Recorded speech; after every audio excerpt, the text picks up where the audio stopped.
తెలుగు నటుడు హీరో రాజేంద్ర ప్రసాద్ ఇంట్లో తీవ్ర విషాదం చోటు చేసుకుంది. ఆయన కూతురు గాయత్రి గుండెపోటుతో మరణించారు.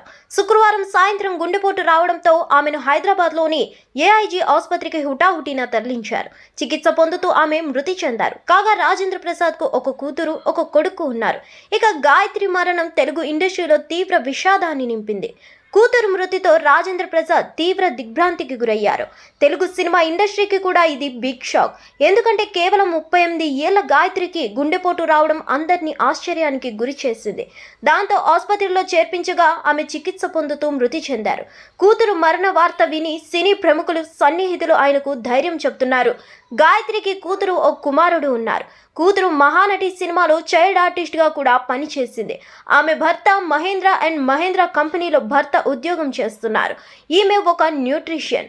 రేపు ఆమె సొంత ఊరిలోనే అంత్యక్రియలు జరిగే అవకాశాలు ఉన్నాయని సమాచారం. రేపు సాయంత్రం అంత్యక్రియలు నిర్వహించనున్నారని సమాచారం. ఇండస్ట్రీలోని రాజేంద్ర ప్రసాద్ కు అత్యంత సన్నిహితులు, కుటుంబ సభ్యులు ఈ కార్యక్రమానికి హాజరు కానున్నారని సమాచారం.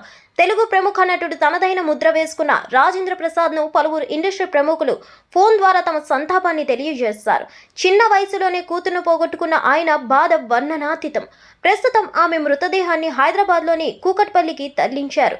ఈ రోజు లేదా రేపు మధ్యాహ్నం గాయత్రి అత్తగారి సొంత ఊరిలో అంత్యక్రియలు నిర్వహించే అవకాశం ఉందని తెలుస్తోంది.